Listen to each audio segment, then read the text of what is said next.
We're all going to watch it, though. Oh, gosh. Hi, my name is Jennifer Garner, and I am here to promote my film, or the film that I'm in, called Miracles from Heaven. And it's open today, so go see it. But now I'm going to answer questions as well. That was not the end of the promotion. Okay. From Mandy, how much time did you spend with the actual family portrayed in the movie? What is your biggest takeaway about the family? I've actually spent a ton of time, Mandy, with the actual family from the movie, and I adore them. I mean, the more time I spend with them, the more I like them, the more I just really look up to Christy as a mom and as an advocate for her kids, and the more I love those girls. There are 3 daughters, and I come from a family with 3 sisters, so I love watching the girls have to deal with each other. And Abby kind of wants to be an actress, and the littlest one, Adeline, is just this really loving, confident, huge personality. And in the center of them is Annabelle, and Annabelle is the I think she's 13 now. She's the little girl who was ill and who had a miracle happen. And there's something otherworldly about Annabelle, and my biggest takeaway would be about Annabelle, because every time people talk to her, when she experienced a miracle, and point of view, having spent a ton of time with this little girl, she is the most honest, authentic person I have pretty much ever met in my life. I would believe anything the child said, and there really is an old soul in there, and a very, very centered, calm, spiritual person. She's not trying to shove anything down your throat. She's just trying to share her story because people seem to want to hear it. She is actually healed. It is a miracle. It's a beautiful thing to see. Thanks, Mandy. It's a good question. Anna Marie, how did you react when you first read the script? I cried a lot. And not because the movie is so sad, because it's not really that sad, it's just emotional. I mean, whenever you see a family struggle like this, whenever you see a child struggle or be in pain, and then she fell headfirst 30 feet down into a hollow tree, you can see that the mother would pretty much lose her mind. But Christy, I guess, is calmer than I am because, no, actually, I think she felt everything pretty deeply, but it definitely kept me up all night. The first time I read the script, I was up all night with a pit in my stomach, and I felt like, oh no, I feel like I have to do this movie, and I'm scared, and I don't know if I can bring to it what it deserves to bring Christy's story to life. But I did, and now it's out there. There's nothing I can do now, so I hope you like it. Okay, Nancy, what made you decide to be in this film? I was compelled to be in this film, Nancy, because partially because it's a true story, and partially out of respect for all of the women out there and families out there who have sick children and are sitting by their bedsides and are watching their children have to go through unimaginable things in order to try to get better or to just survive day to day. And I felt like this is a real story of hope. This is a real story of it's just encouraging to see this family get through something together, to not be divided by it, to not let themselves be torn apart, but to dig in together. And it's not always pretty, but to say we are going to just put our heads down and march through this as a family. And they do. And they're awesome. Okay. Thanks, Nancy. Mike. Mike asks, what was the toughest scene to film for you? Oh, that is a really good question, Mike, because this was a hard movie to make, and there were several scenes that were particularly tough. What was the toughest one? Well, one of them was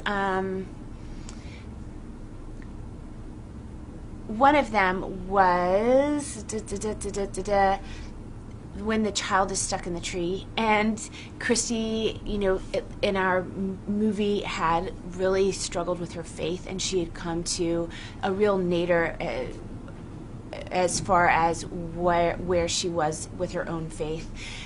But when all else has failed and your child, you don't know if your child is dead or alive, you have nothing else to turn to, you suddenly find your faith pretty quickly. And so that was just a really emotional scene for me, to imagine being in the place where you don't know if your child is dead or alive, and you are just waiting to find out. Yeah, I would say that one. Thanks, Mike. Carolyn, did you enjoy shooting the film in Atlanta? I did. I love Atlanta. I've spent a ton of time there. I worked at the Georgia Shakespeare Festival 20 whatever years ago, which is no longer around, but it was a wonderful place, certainly for me as an actor starting out. And so I've always felt like Atlanta is another home. One of my best friends, Katie Kreitz, is there, and I got to spend time with her and my godson and her other kids, Gage and Colin and Perrin, so that was awesome. Okay, Andrew and Becky, were there any changes in your beliefs, faith, and the way you look at life from the time you started filming until now? If so, what were they? I would not say that there were any great changes in my own personal beliefs, but I would say that the film reaffirmed what I already believe, and that is a really nice thing too. You don't have to go through some huge change. Maybe something sometimes can just be brought more to the surface, and you can benefit from that. So that was a real gift to the movie, and I'm really grateful to the Beams for that little nudge. Erica. Hi, Jennifer. Hi, Erica. How was it working with the wonderful Eugenio Derbez? Did he make everybody laugh on set? Erica, I loved working with Eugenio. He is fantastic. And the truth of the matter is, the first few days that he worked, he did not make anyone laugh. He made us all cry. And he was playing Dr. Samuel Nurko, who's a real superstar in the medicine world. He runs the top motility clinic for children out of Boston Children's Hospital.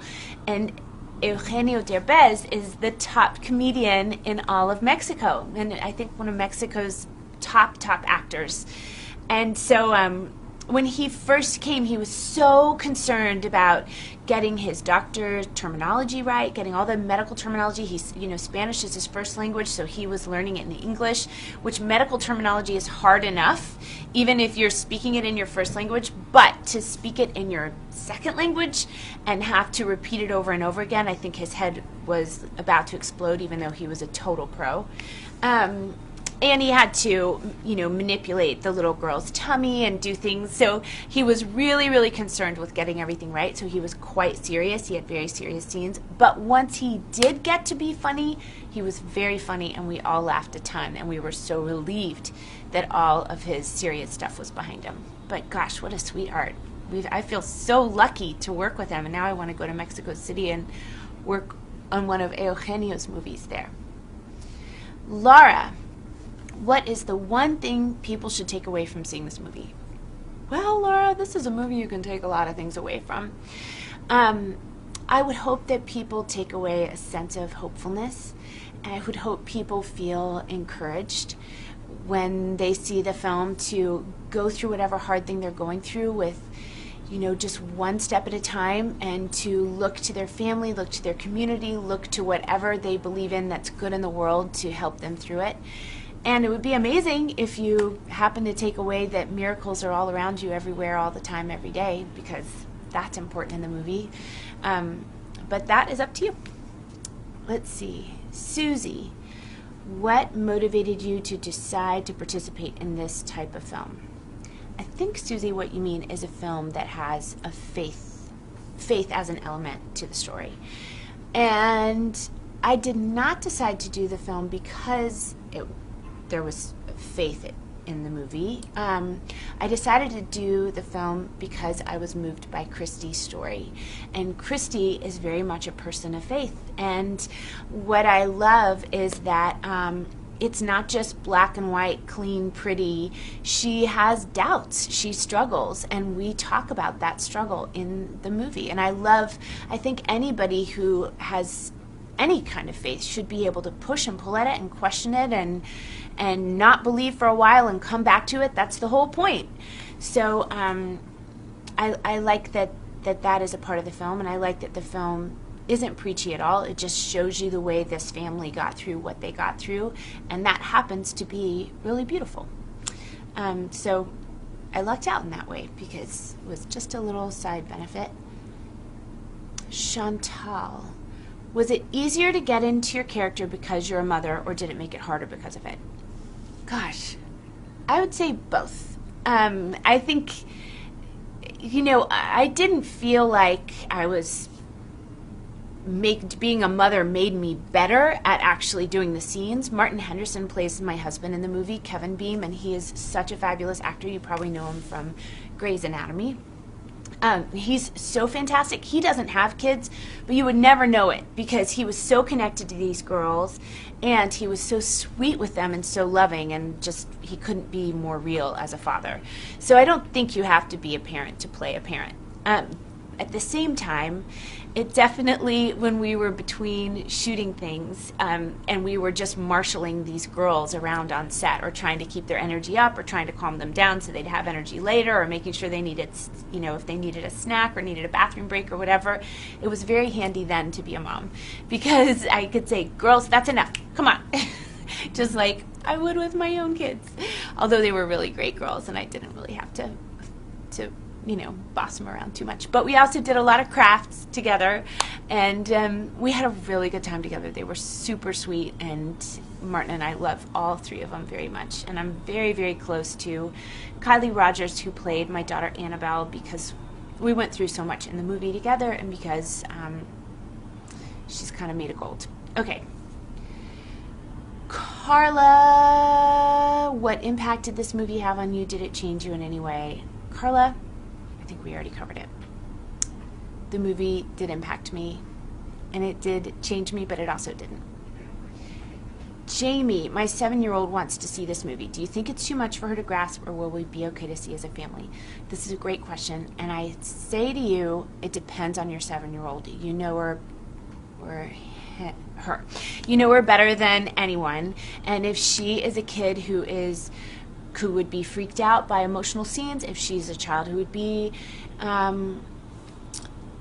easily disturbed or is very sensitive, then I feel like maybe wait until she's even 8 or 9. But if she's a kid who's okay with all different kinds of stories, go for it. I hope she loves it. Cheryl, did you believe in miracles going into this, or did the movie change your mind? I did believe in miracles, and I still do. Thumbs up. That's it. It's a wrap on me. I'm all done. Thank you so much for all your great questions. Bye.